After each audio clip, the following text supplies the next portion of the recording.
good evening, everyone. I'm sure you'll all agree with me that this is an amazing, stunning venue, and I've been getting particularly a little bit overexcited, to be honest, because of all this kind of exposed steel and all the rivets and so on.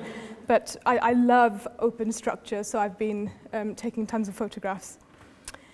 So just to start off, this was me many years ago. Primed to be an engineer, wearing my dad's suit, ready to go to work, and I've got some strange kind of airplane/helicopter thing going on. And many years later, I actually realized my dream of becoming an engineer. And that's me at the top of the shard. That's level 87, which is not accessible to the public, not even accessible to me anymore. But that was a very proud team of engineers that had worked on the building. But what I want to talk about today really is London. You know, what is it going to look like, and what do I see happening in the future? So in 6 years' time, there will be 1 million more people living in this city. But if we think about it from a global perspective, in 30 years' time, 6 billion people will be living in cities. And that's absolutely staggering to me. That's nearly all of the world's population today living in cities. You know, are we ready for that? What is that going to mean for our lifestyles and the way we live and where we live and how we live? How are we going to accommodate so many people in cities which are very dense, small places? So I think there's two ways I can see this happening. One is that we have constrained resources, so we start to live in smaller homes, we live in apartments, we consume less, we use less electricity, we take up less space, we don't drive cars, don't use petrol, we grow our own food, a bit like we've seen earlier today. And I think that this is a very positive thing in a way. That's about changing human behavior, but it's very difficult to achieve. I mean, after all, most of us aspire to having that house with that garden.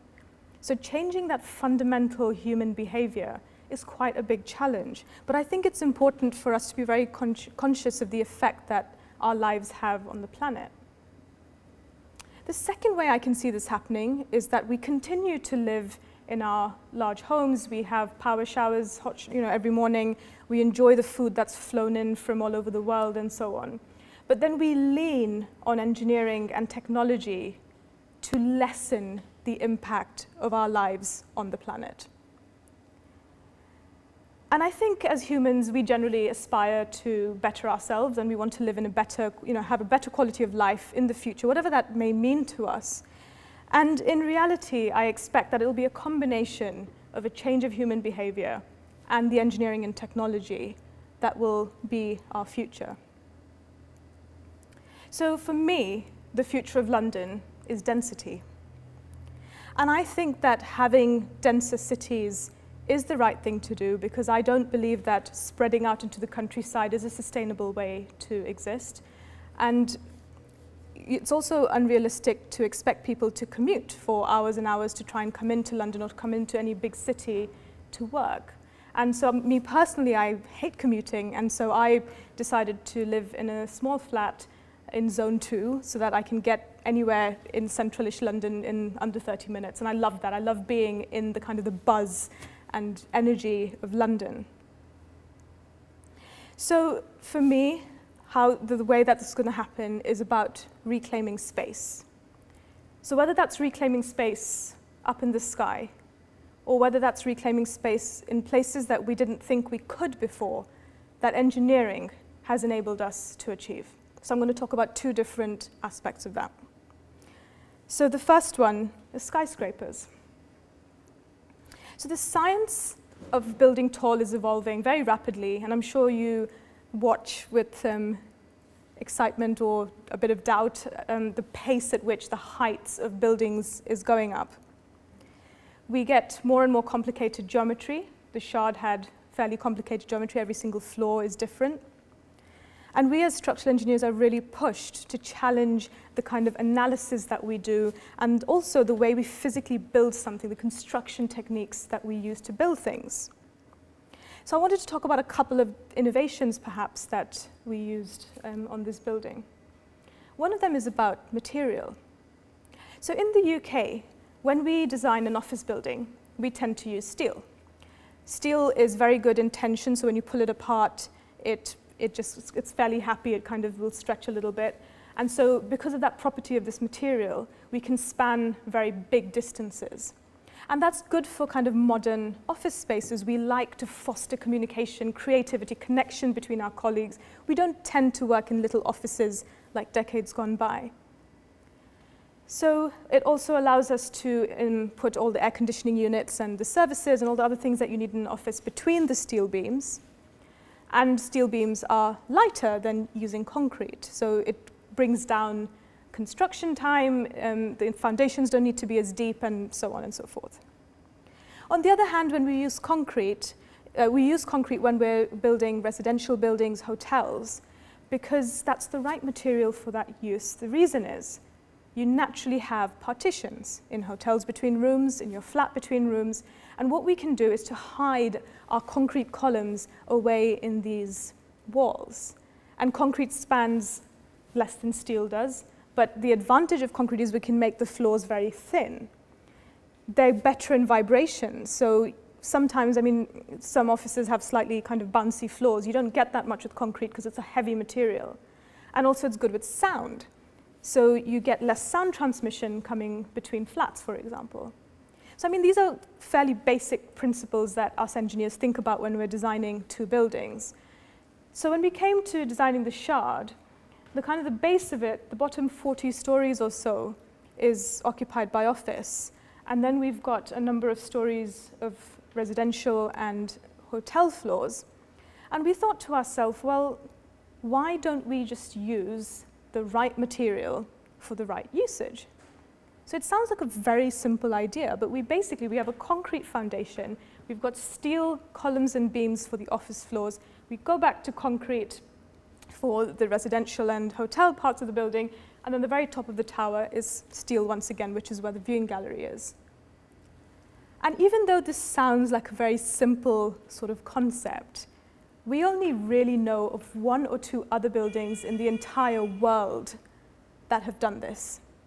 And so I'd like to question why, let's bring some creativity, some simple creativity. And one of the advantages of changing materials was that we could actually squeeze extra floors into the height of the building because the concrete floors were a bit tighter. A big challenge that London poses us is the ground.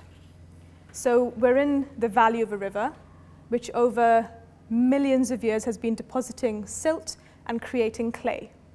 So it is literally the kind of clay that you use in art class or that you make pottery out of that we are putting these buildings on top of. And that's kind of a challenge, because you can imagine that clay is quite squishy, it's wet. How do you put a tower on top of that?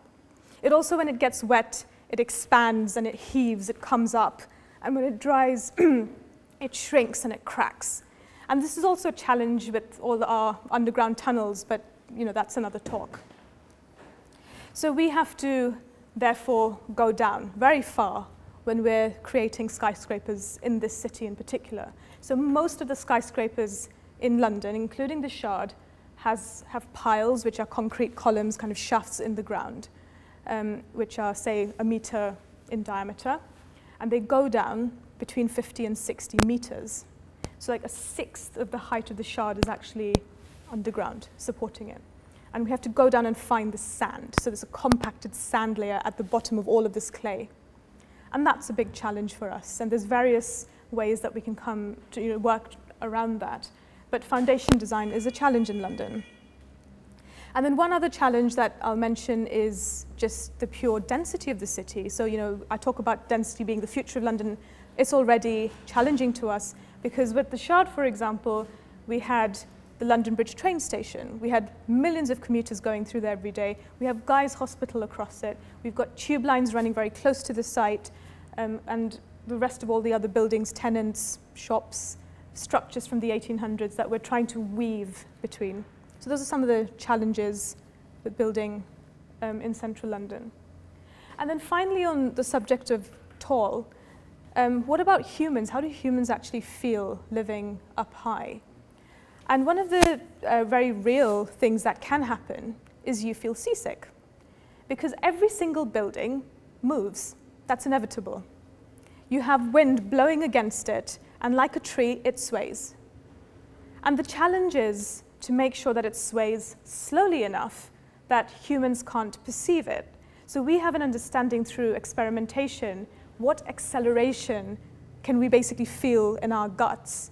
And we as engineers then have to make sure that the building might move as far as it does, but it moves slower than that acceleration limit where it actually makes us feel sick. And I thought that that was a really interesting part of designing the tower, and quite challenging, of course. So the second aspect of space I wanted to talk about, especially in London, are what we call brownfield sites. They tend to be around railway lines or railway stations. They may have been contaminated by past industrial use. They may have been used as warehouses. It's natural to, for storage because they're next to railway lines. And there's an example kind of down here at the bottom of the picture, but I mean, there's miles and miles of track in London, and there's lots of examples of that kind of land. So I'm currently working on two projects, one which is directly above a tube line tunnel, and another one which, a little bit like this, has a train kind of coming out of a tunnel, coming out at ground level, and then mounting a bridge so that this train's at an angle, and we are creating 250 apartments around this train. So at the end of the day, this train will literally drive through the building. Amazing challenges around that. And of course, that's an expensive thing to do, but in this city where property is expensive and we're trying to fit more people in, we are now trying to be a bit more creative about what land we can use in order to achieve that. So the first challenge is a train may derail. And the last thing you want is for that train to take out one of those really important columns that's holding your structure up. So again, we need to consider, well, how much force is a derailed train going to exert on this building? Can we make sure that the building doesn't collapse with that force? Or on the other hand, what we're doing on my project is to actually encase the train line in a kind of sheath of concrete, which is separate from the actual apartment block, which kind of sits around it, so that if the train derails or impacts the structure, it's impacting this kind of concrete sheath around it rather than the actual apartment buildings.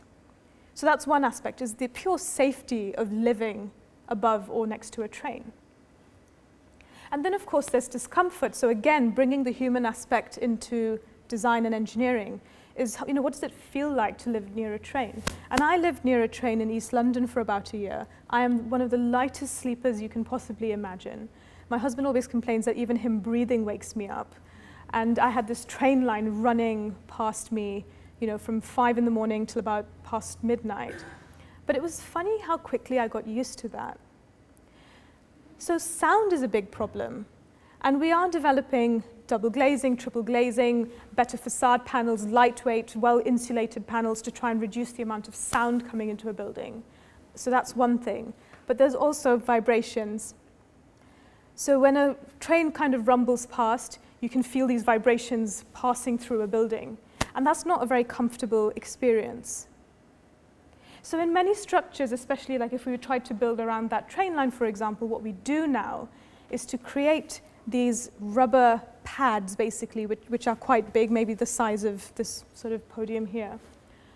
And they're very strong, they're very stiff, but they're flexible in comparison to the structure.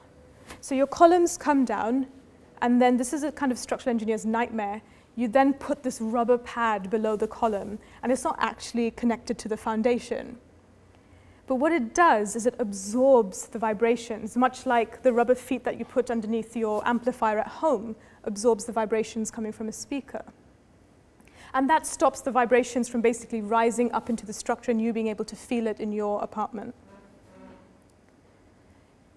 So hopefully I've given you a bit of a flavor in 15 minutes as to some of the challenges that we face as engineers, especially building in density, how we consider moving up, how we consider expanding, where we can build and how we build.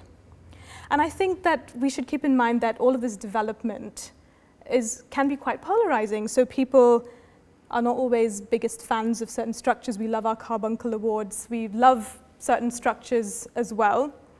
So I just thought I'd leave you at the very end. There's a lovely skyline of London, but I wanted to leave you at the end